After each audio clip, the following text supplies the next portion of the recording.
So we have generally what we call as the aerobes and anaerobes. So for the aerobes, they would actually grow in the presence of atmospheric oxygen. So they need oxygen for them to grow.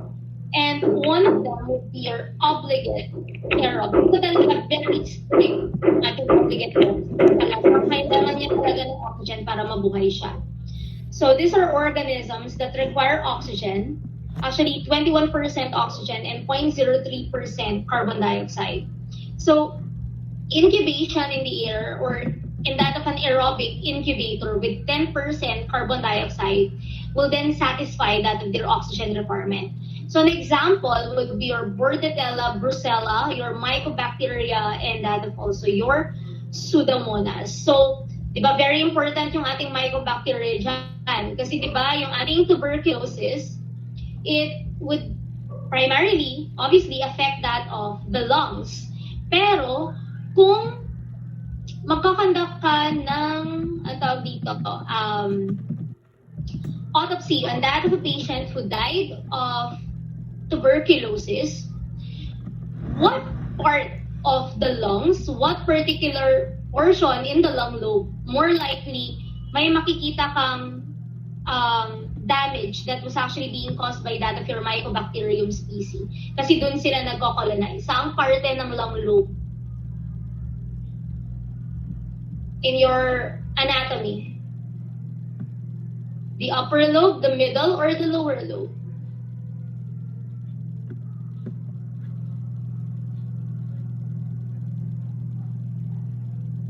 Hello?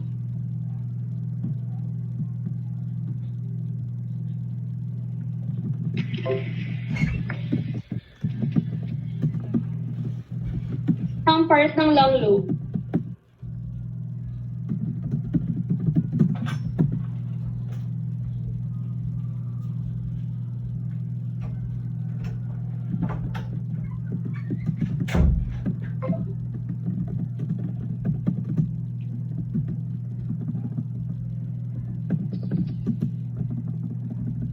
Lower po, ma'am. Lower? Ma'am, upper po. Ano ba talaga?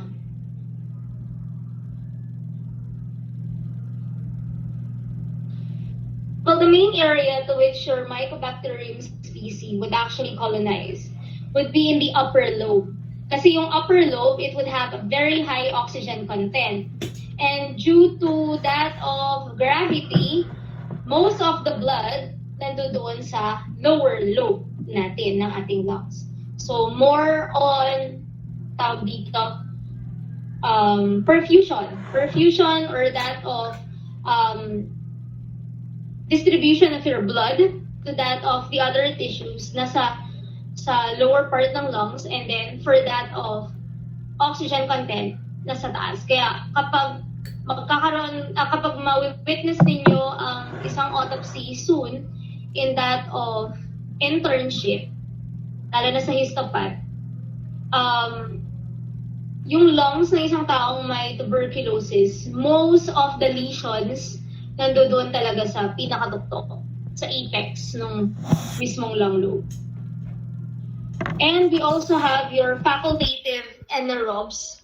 They can use oxygen when it is present, but they can continue growth by using fermentation or anaerobic respiration if hindi available yung oxygen. So whether or not meron mang oxygen, nabubuhay pa rin sila. That's actually for facultative anaerobes. An example would be your Enterobacteriaceae, like for example your Escherichia coli. Then we also have your microaerophiles. They would actually require a reduced level of oxygen for them to grow, usually at 2 to 10% oxygen lang. At kapag lalagpas dun sa range na yan, it would actually cause inhibiting effect. Hindi po sila mabubuhay at hindi din sila dadami kapag beyond that particular range. Kaya nga microaerophile, onti lang po na oxygen ang kailangan nila. So generated in culture jars or pouches using a commercially available microaerophilic atmosphere generating system. An example would actually be this one. This is actually your tawag dito, gas pack jar. So, meron yung mga commercially available, mas maganda yung itsura niya. This is actually just an improvised one. Yung mga culture medium, ilalagay natin dun sa baba. And then, we would actually put a candle on top and then completely seal it. So, that yung carbon dioxide and that of also the oxygen requirement na kailangan ng ating microorganism, it will then be provided by that of the candle. But on a particular lang, di ba na amount of time, onti lang talaga, very controlled yung environment. Kasi syempre, di ba, kapag inisilin mo na yan, obviously, yung candle lang din natin, at one particular time, mawawalan din siya ng sindi, di ba? So, yung oxygen and carbon dioxide, yung amount na nabuo niya, habang nakasindi pa lang siya, yun yung mapaprovide ng oxygen and carbon dioxide for that of the organisms present in this jar. So, very controlled yung kanyang environment. So, for microaerophiles, an example would be your Campylobacter that would require 5 to 6% oxygen, and that of also your Treponema pallidum. Next, we have your anaerobes. They would actually grow without that of oxygen. And for an obligate anaerobe, very strict, inuulit ko, ayaw niya talaga ng oxygen. So these are bacteria that are unable to use molecular oxygen for energy-yielding reactions because they would lack very essential enzymes that are needed for metabolization ng ating oxygen. Wala po silang superoxide dismutase, wala din po silang catalase. So hindi nila magagamit yung oxygen. So an example, we have your Clostridium and your Bacteroides.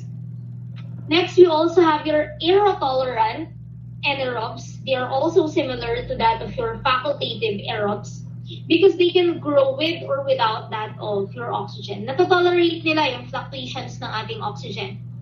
So they can grow in its presence, but they do not use it as a hydrogen acceptor. So these particular organisms, they would actually ferment carbohydrates in order to produce that of lactic acid. And that is a very important mechanism that is being done by that of your Lactobacillus species. Another example then would be your Propionibacterium acnes, which is the most common causative agent for that of your acne, yung tigyawan.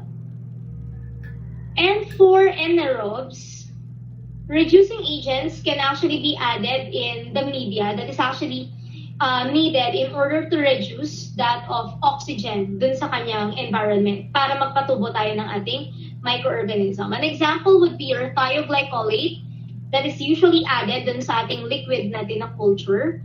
For tubes of agar naman, they can actually be sealed. Ito yung mga solid natin na medium. They can be sealed with a layer of petrolatum or that of paraffin as a reducing agent. And culture vessels can be placed in a container from which the oxygen is removed either by evacuation or via that of chemical means. So one particular setup or environment that would actually be needed in order for anaerobic organisms to grow, sometimes ginagawa natin dito sa tinatawag natin na anaerobic glove box. So in this particular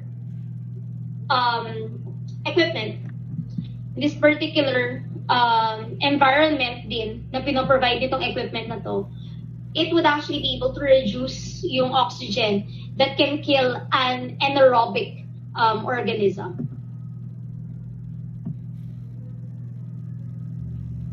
So again, for obligate aerobes and facultative anaerobes, kasi di ba natotolerate din nila yung oxygen, they contain superoxide dismutase and catalase that would counter that of the toxic effect of oxygen.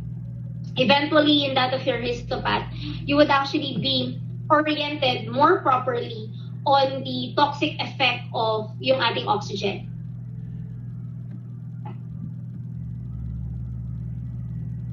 So this particular illustration would just show you where more likely makikita yung clumping, accumulation ng ating mga microorganisms. But this is not how you would actually see it in a tube medium. In that of a tube or liquid medium, yung culture media natin, yung consistency niya parang tubig. Liquid talaga siya. Hindi siya parang gelatin. Liquid talaga siya. So, paano mo masasabi na merong tumubo doon? Masasabi mo lang po kapag merong turbidity, kapag hazy siya or cloudy in a particular area doon sa ating tube. Kapag yung haziness or cloudiness would actually be seen on the upper portion of the tube medium, that would actually be an obligate aerobe. Kasi di ba kapag obligate aerobe, sabi natin, strictly kailangan niya po ng oxygen. Paano naman kapag ganito? Facultative. It can, sabi natin, tolerate oxygen kahit mataas or mababa yung content ng oxygen niya. So it is present all throughout that of the tube. So yung turbidity niya, makikita mo dun sa buong tube. But for obligate anaerobes, they would actually exhibit turbidity at the bottom of yung ating tube. That's actually because liquid, particularly water or any other liquid for that matter, they act as a barrier.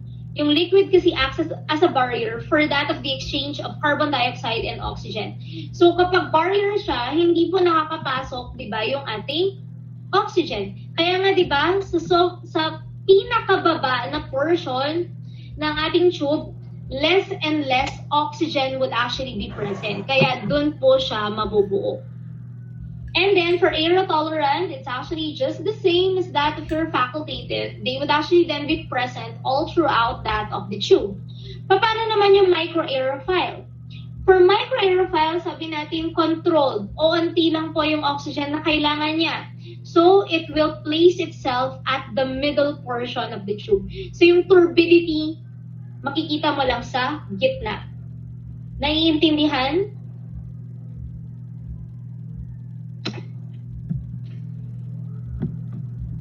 Guys, naiintindihan? Yes, ma'am. Okay.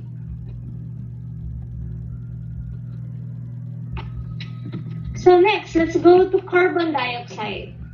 So, an organism that would require carbon dioxide for that of its growth, that is what we call as capnophilic. So, organisms grow best when the atmosphere is enriched with an extra carbon dioxide. So these are usually organisms that are being placed in carbon dioxide incubators or bags, or yung katulad ng kanina na picture natin, yung may jar na may mga culture media at saka may candle. That is a candle jar. So an example of a capnophilic organism, we have your HASEC group of microorganisms. These are fastidious gram-negative coccobacilli. So ano ba yung mga kasama sa ating HASEC? H for Haemophilus, A for Aggregatibacter, C for Cardiobacterium, E for Echinella, and K for your Kingella. And then we also have your Neisseria gonorrhoeae. So for diagnostic microbiology laboratories, they often maintain their aerobic incubators at 5 to 10% carbon dioxide level in order to grow yung mga capnophilic natin. And most aerobic and facultative aerobic bacteria, they would need 0.03% of your carbon dioxide. Kasi mas gusto pa rin nila, obviously, ng ating oxygen as compared to that of your carbon dioxide. So any questions so far with that of growth requirements bago tayo pumunta sa bacterial genetics?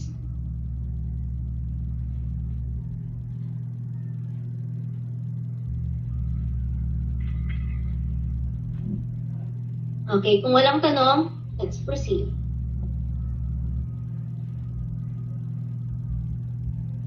So for that of bacterial growth, obviously we need to also determine how this particular microorganisms tend to reproduce. Paano ba sila dumami?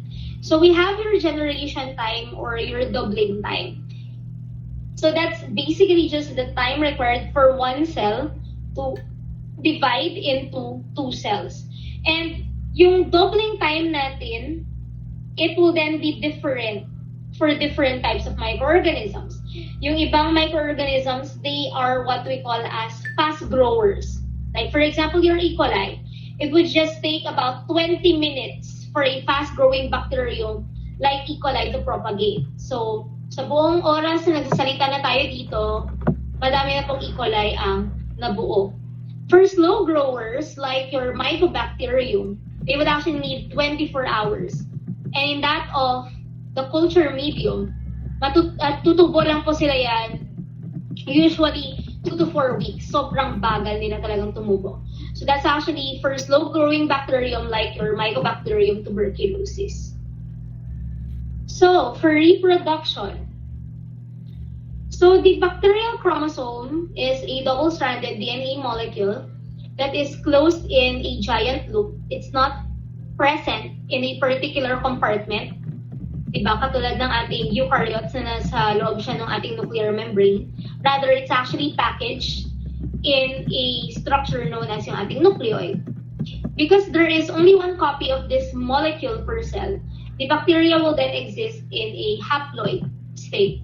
So bacteria, again, they do not have any nuclear membrane surrounding that of their DNA. And their main mode of reproduction would actually be through binary fission. So for that of binary fission, these cells will elongate muna, hahaba muna sila, approximately twice the length of their average size or their average length. At habang humahaba po sila, marami ng processes ang nangyayari. So there would be creation of other cellular components like your DNA, your RNA, your proteins, the different enzymes. That's actually happening at the same time while the cell will then elongate, will then lengthen. And then, kapag nabuo niya na yung needed na amount ng DNA, RNA, yung mga needed niya na macromolecules, it will start creating that of a septum or a partition or a divider in that of the middle. So that is actually due to the inward na growth ng ating cell membrane and that of yung ating cell wall. And then, upon completion of the septum, there would actually then be division, separation of the two cells, and then formation of the two identical daughter cells. So always remember for that of the increase in the number of yung ating mga microorganisms, it's always exponential kasi ang bilis talaga ng kanilang propagation rate. So for that of DNA exchange kasi would be needed in order for us to understand how microorganisms that were before non-virulent, hindi nakakapatay, hindi nakakakos ng disease, ngayon, bigla-bigla nang nagkakakos ng disease. At yung disease pa na kinakos nila, it's very fatal, it's very deadly. Ganon din po sa ating antimicrobial resistance. Yung mga before na microorganisms na pinapatay ng penicillin, ngayon, hindi na sila namamatay. And it's very difficult in the case of us, healthcare workers, to determine kung paano ba natin i-manage properly yung ating patients.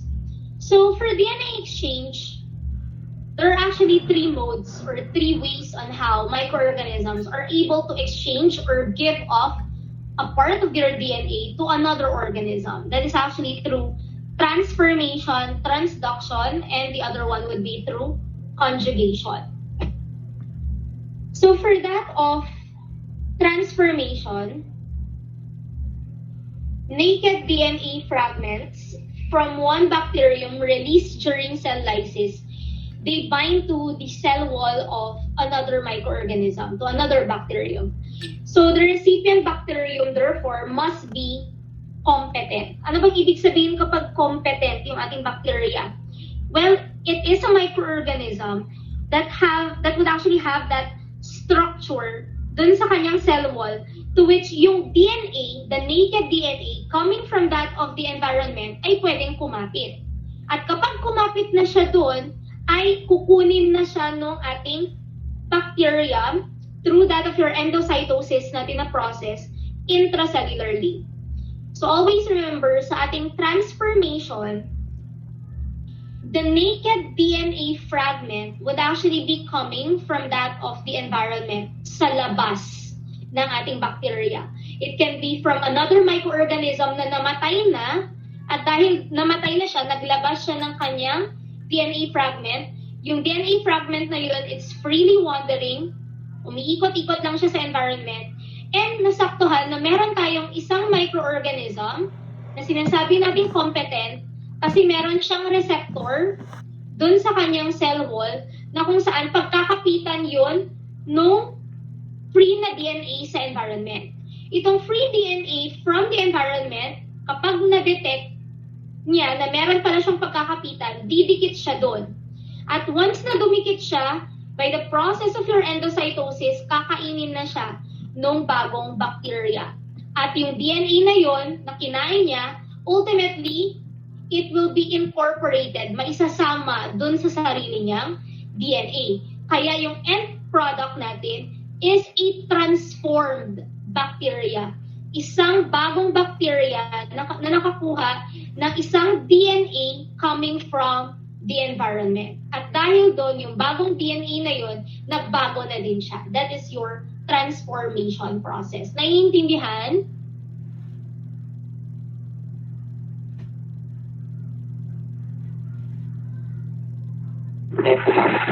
Okay. So for that of recipient competent bacteria, ito yung bacteria na kukuha ng DNA sa environment. The recipient competent bacteria, they are usually of the same species as the donor. So, bakit sila parehong species?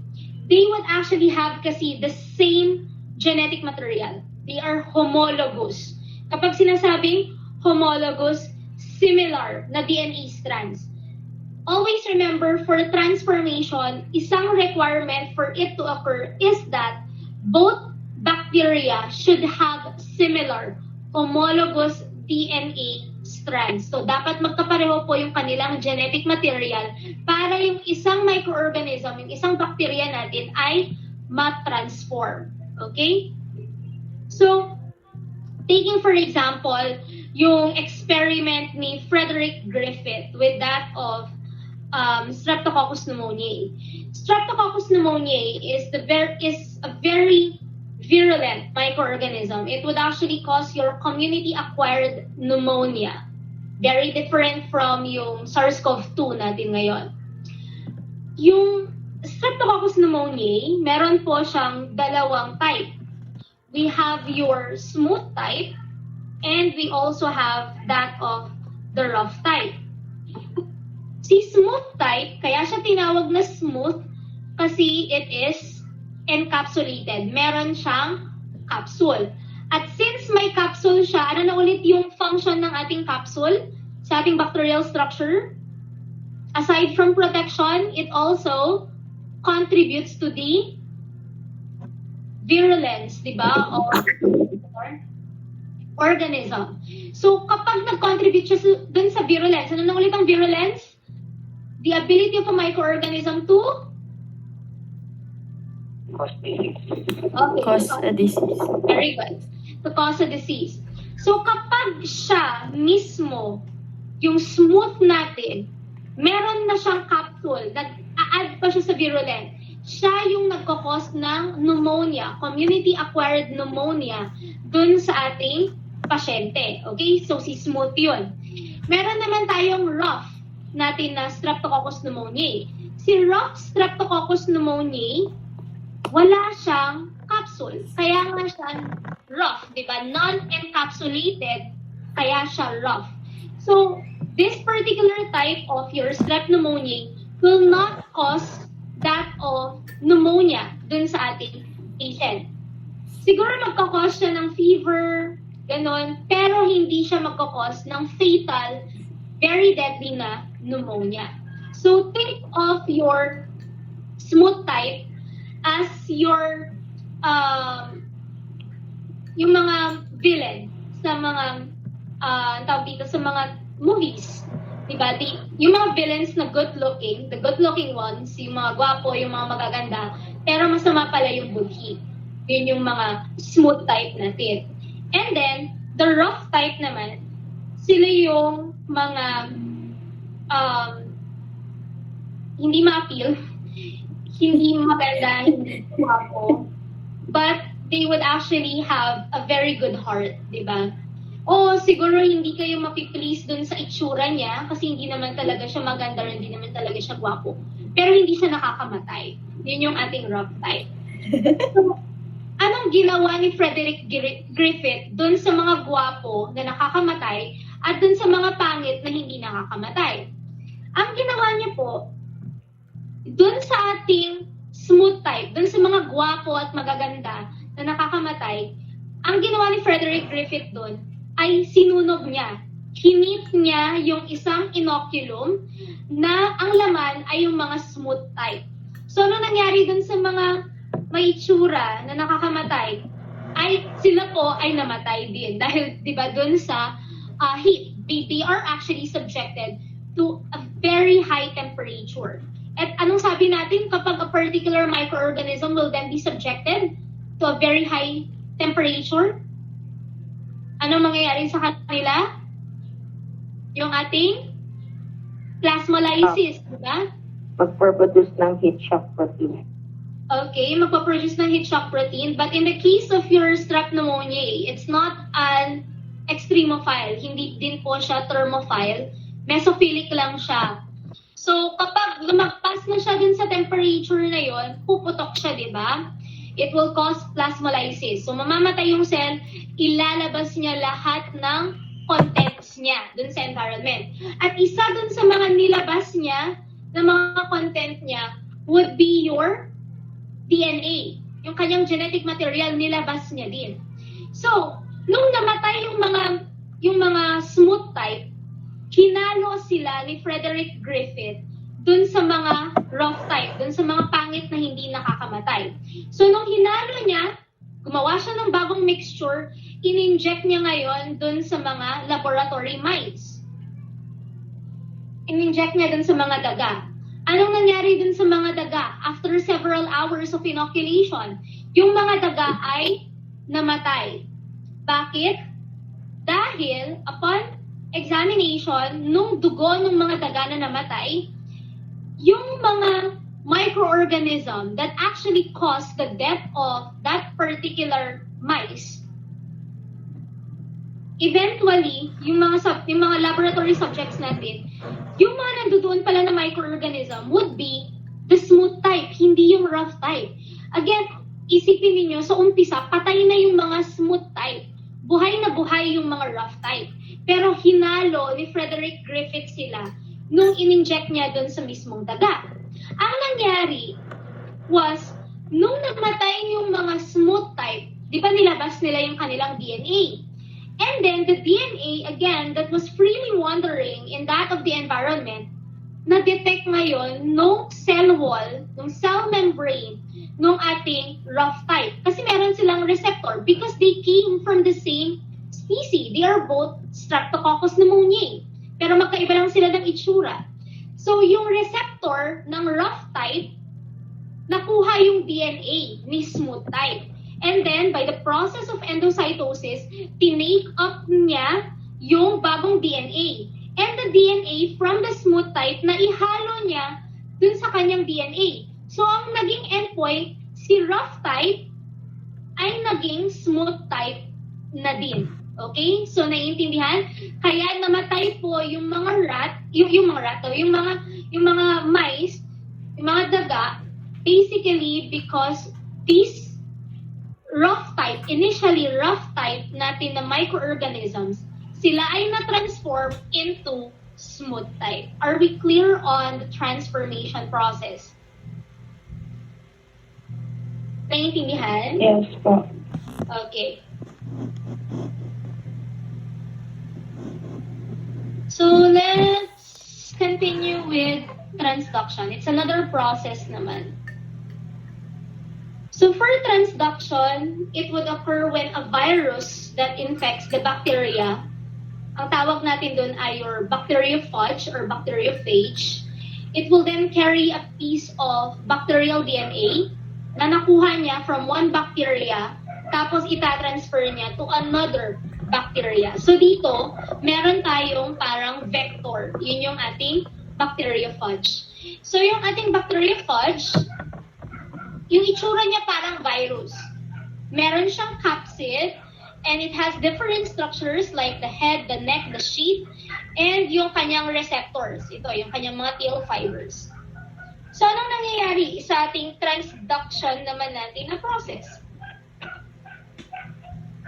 So, in this particular illustration, yan lang. Yung ating bacteriophage, it will then attach itself dito sa isang bacteria. So, yung bacteria natin, meron po kasi siyang receptors na naman dun sa kanyang cell wall na pagkakapitan ng ating bacteriophage. Si bacteriophage po ay nanggaling na sa isang naunang bacteria. At meron na siyang daladalang DNA fragment dun sa naunang bacteria na kinapitan niya. So, ngayon, kakapit ulit siya sa isang panibagong bacteria. Once na kumapit po siya dun sa surface na yun, that is already the process of adsorption. Kapag adsorption, always remember, it's different from absorption. Yung ating adsorption, dun lang po sa may surface. Okay? Adsorption sa surface lang, absorption sa loob na po mismo. So, in the process of adsorption, kakapit yung tail fibers ng ating bacteriophage dun sa ating bacteria. So, itong tail fibers, once na kumapit na siya, it will eventually inject yung body niya into that of the microorganism. So, upon injection of the body, that's already what we call as the process of penetration. So, pinasok niya na yung body niya dun sa mismong microorganism, dun sa mismong bacteria. And at the same time, nilabas niya yung kanyang genetic material, yung kanyang nucleic acid. So, ang nangyari, like any other virus, yung nucleic acid ni bacteriophage, kukunin naman ngayon ng ating bacteria, ilalagay niya din sa kanyang sariling nucleic acid. So, magmimix na po yung nucleic acid ng ating bacteria at yung nucleic acid ni bacteriophage. Yung endpoint ng mixture na yon ay iko-control nung nucleic acid ni bacteriophage yung different organelles ng bacteria. At yung gustong-gusto niyang i-control ay yung mitochondria at lalong-lalo na yung ating ribosome. Gagamitin ni bacteriophage ngayon yung ribosome ng ating bacteria para gumawa ng marami pa pong bacteriophage. So, because diba, the ribosomes will actually be the main area for protein synthesis, gagamitin yun ng ating bacteriophage. Gagawa tuloy ng maraming bacteriophage or phage particles dun sa loob ng ating microorganism. Up until the point na hindi nakakayanin ng ating bacteria para i-hold lahat ng mga nabuong mga bacteriophage. So, ang endpoint, sasabog yung ating bacteria at magre-release siya ng masyadong madaming bacteriophage to infect the other pa na microorganisms. Naiintindihan yung ating transduction process?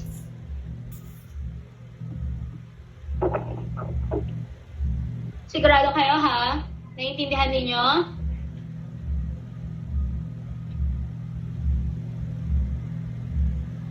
Okay. So for that of your bacteriophage, there are actually two types of your bacteriophage. We have yung virulent at saka yung temperate natin na bacteriophage. Anong pagkakaiba nila? Well, si virulent bacteriophage, kapag kumapit na po siya dun sa mismong microorganism, mabilis na lahat ng mga pangyayari. Gagawa na kaagad yung bacteria ng masyadong madaming bacteriophage at kaagad niyang papatayin yung mismong bacteria na kinakita niya. That's a virulent bacteriophage. Pero kapag temperate, it would actually take some time. Matagal pa bago niya patayin yung bacteria. So parang ito torture niya muna, gagawa muna ng masyadong madaming bacteriophage bago niya isiping patayin yung mismong bacteria na yun. That's actually for a temperate bacteriophage. So next we go to conjugation. So for that of conjugation, the DNA is transferred directly by cell-to-cell contact. Kailangan talaga ng, ang tawag dito, physical touch, contact between microorganisms. So it will then result in an extremely efficient exchange of your genetic material. So the exchange can occur between unrelated bacteria, hindi katulad ng ating transformation natin na process, na nangangailangan siya ng pareho, same species, same genus natin na bacteria. Ito kahit unrelated, okay lang. And for conjugation, it's the major mechanism for the transfer of antibiotic resistance. Siya usually yung main cause kung bakit tayo nagkakaroon ng antibiotic resistance. So in the entire process of conjugation, naalala niyo pa ba yung si F plasmid, yung sex pilus din natin for that of conjugation, dun sa second natin na topic? Naalala niyo pa ba?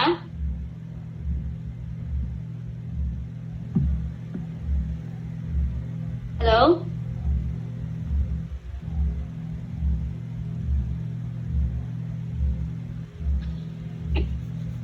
So, di ba for that of the conjugation process, sabi natin as an overview of the entire process, kailangan muna natin ng isang bacteria na merong F plasmid. Anong ibig sabihin ng F dun sa F plasmid? Well, F would just stand for fertility. So, it's a fertility plasmid. Anong gagawin nitong plasmid na to?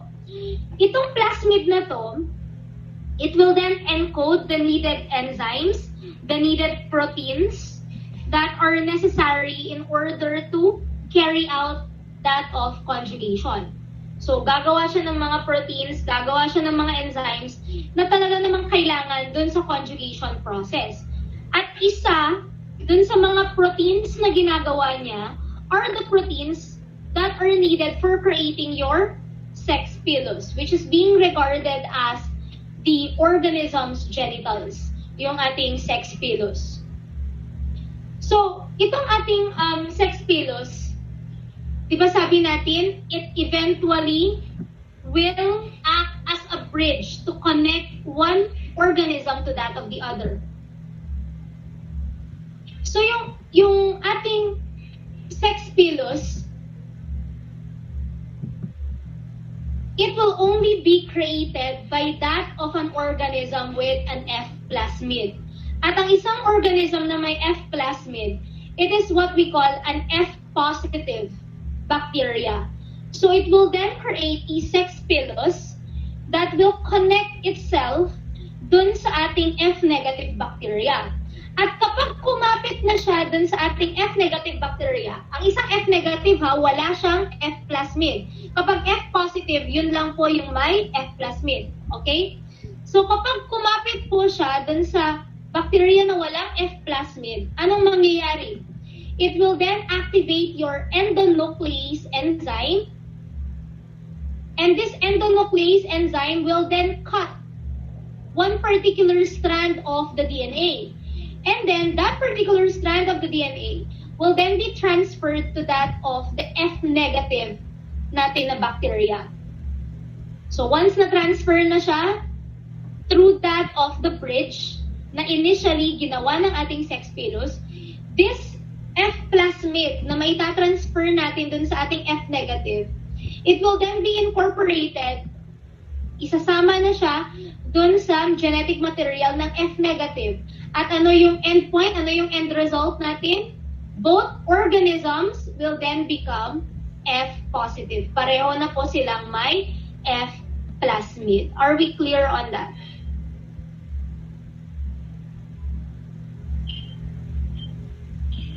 Guys, naiintindihan pa ba or saturated na?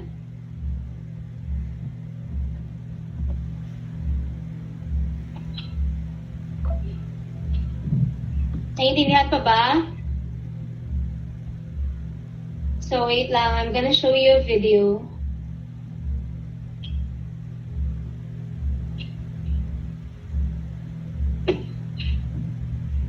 Guys, naiintindihan pa ba or saturated na masyado?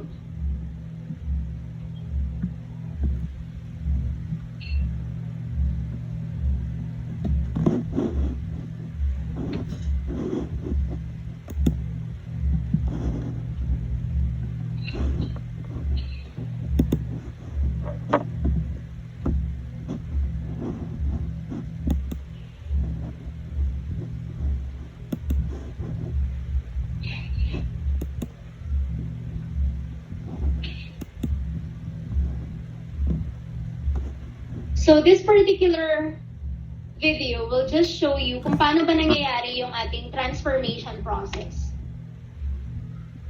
A pathogenic S strain of pneumococcus forms smooth colonies on Petri plates because the bacteria are surrounded by slippery polysaccharide capsules. A non-pathogenic R strain lacks the capsule and forms rough colonies. An R strain can be transformed into an S strain. In this procedure, DNA is extracted from the S strain. The purified S DNA is added to a culture of the R strain bacteria. The bacteria take up fragments of DNA from the environment. The DNA passes through the cell wall and plasma membrane. One strand of the foreign DNA degrades. Recombination between the foreign DNA strand and the bacterial chromosome is accomplished by a pair of crossing over events. The result is a double-stranded DNA in which the two strands are not complementary because part of one strand came from a different source. The leftover DNA is degraded.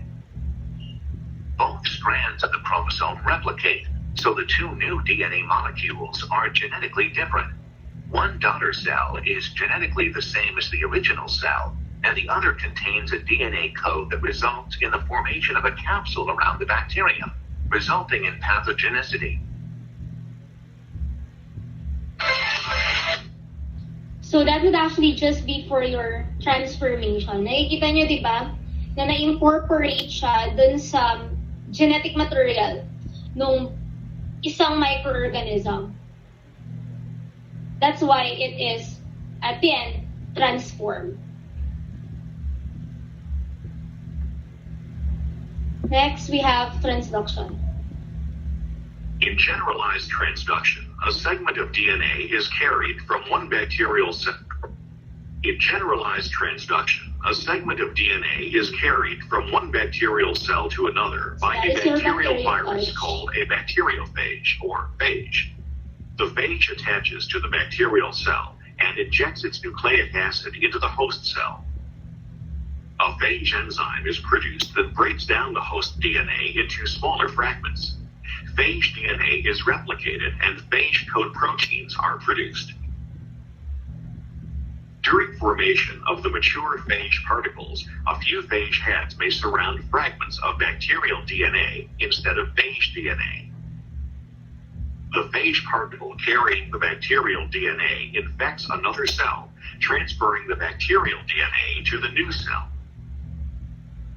When the bacterial DNA is introduced into the new host cell, it can become integrated into the bacterial chromosome, thereby transferring genes to the recipient. This cell then multiplies and carries new genetic material.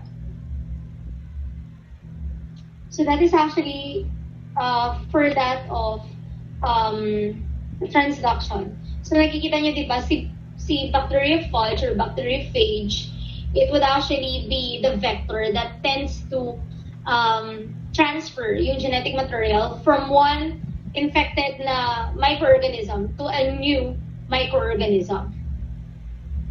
And then for conjugation,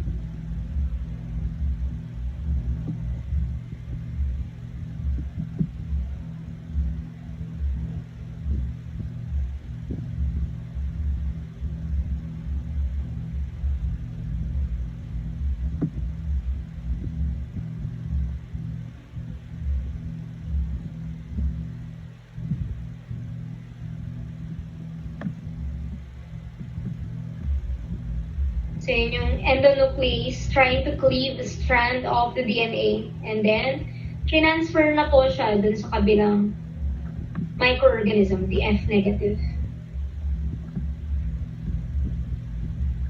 So basically, yun lang po yun. So, any questions with bacterial genetics?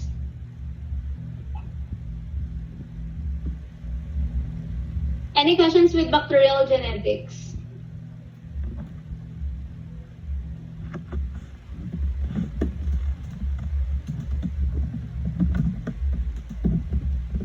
Wala? Clear tayo doon? Naiintindihan talaga siya? Okay, sige. So, we'll continue with the growth curve tomorrow. Let's try to finish everything, lahat ng mga processes for counting that of a colony. And then we'll start na din with bacterial cultivation. Yung mga different agar plates natin. And for the quiz, I'll open it at 10 until 5 later, 5 p.m. But, guys, any questions pala with the staining procedure? Clear tayo ba dun sa staining procedure? Sabihin nyo na, bago pa tayo mag-exam.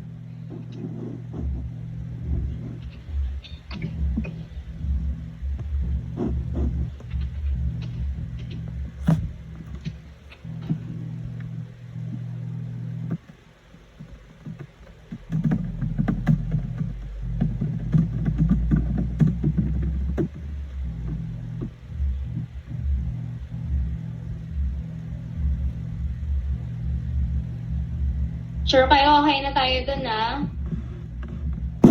Ma'am, dun sa acid fast staining, Yes. Sige, go lang. Ano?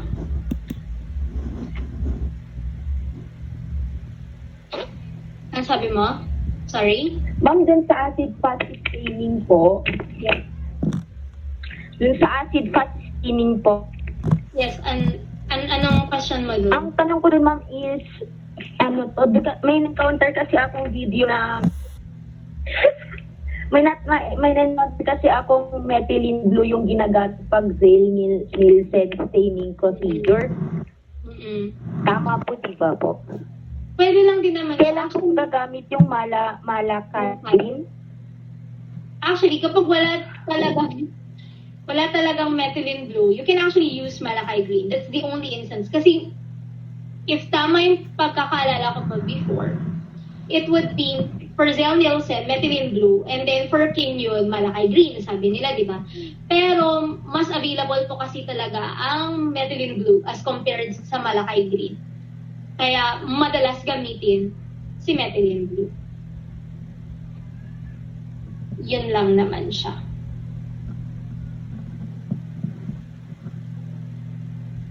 Any questions? Did I answer? Thank you, ma'am. Any questions pa bago tayo mag-quiz? Yes. Yes, ano? So, for example,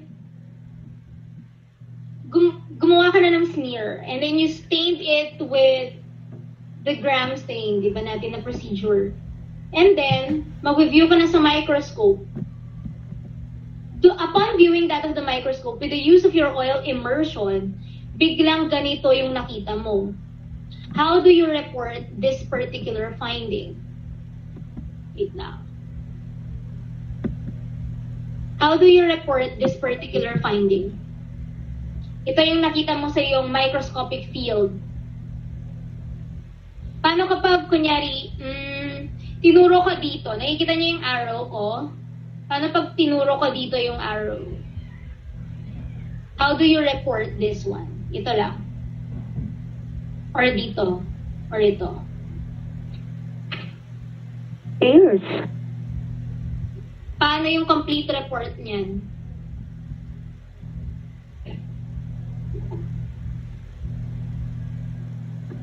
That is gram-positive cocci in pairs. Diba? Gram-positive cocci in pairs. So, ganun yung reporting niya. That's actually the complete report. For gram-positive diplococci, kasi dalawa sila. Paano naman kapag ganito, yung dito nakaturo?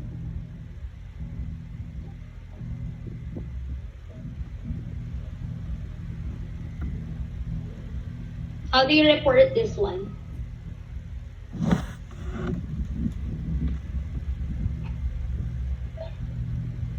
Or yung buong field, buong microscopic field ninyo, ito ang nakikita. Ganito siya.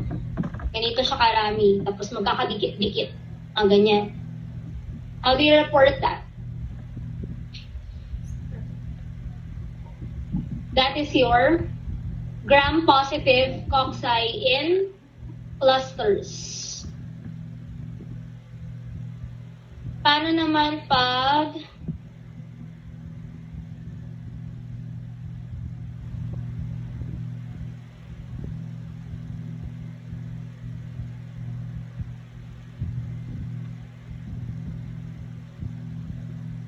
sorry.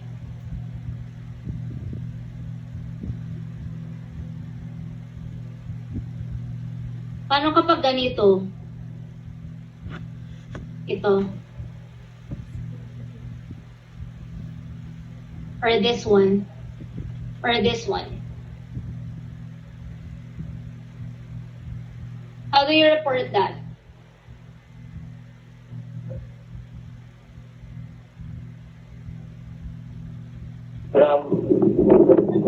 Gram negative. This one. Ano?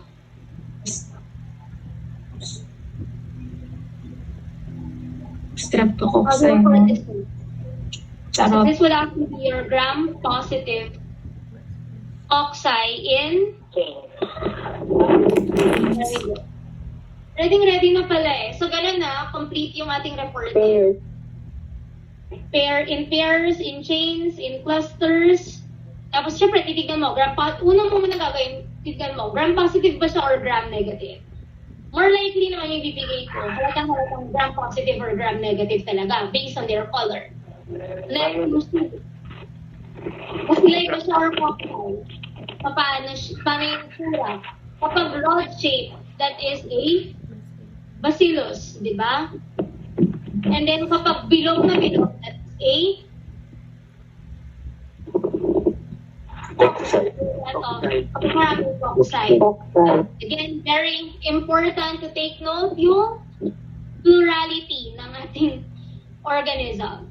Kapag masyadong madami, obviously that's bacilli. Kapag isa, bacillus. Kapag marami, cocci. Kapag isa, coccus. And then after mo makita yung shape, next, titignan mo paano yung arrangement. Is it in chains, in pairs, in clusters? So yun, very important. So 3 parameters ha. Una, tignan mo muna kung gram-positive, gram-negative. Number 2, tignan mo muna kung ano yung shape. Number 3, tignan mo yung arrangement. Okay, that is actually for a complete reporting for your gram staining. Okay na tayo doon? Clear tayo? Ang tawag dito, sa acid-fast, madali lang naman eh. You're just gonna report it as acid-fast bacilli or non-acid-fast bacilli. Ganun lang din naman. Alam niyo naman yung itsura ng acid-fast, di ba? It would actually be color red. Talagang intense red or pink in color. Yes. And it would actually be against a blue or a green background. That's actually for acid-fast. So, madali lang kasi kapag acid-fast. It would be either acid-fast bacilli, kapag marami sila, or non-acid-fast bacilli. Ganun lang naman. Okay na tayo? Clear na tayo doon? Okay. Yes, ma'am. So, any questions? Kasi magkikis na kayo. Tanong na ninyo.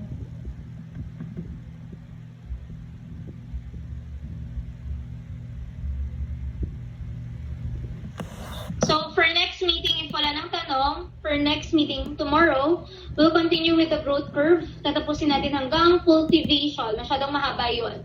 Lalong-lalo na dun sa Module 5. So please, if you have time, you can actually like skim or scan mo lang siya para hindi ka, ang tawag ito, para makafollow ka, makasunod ka sa discussion tomorrow. So, yung next pala natin na integrated case study, it will be handled by Group 2. It will be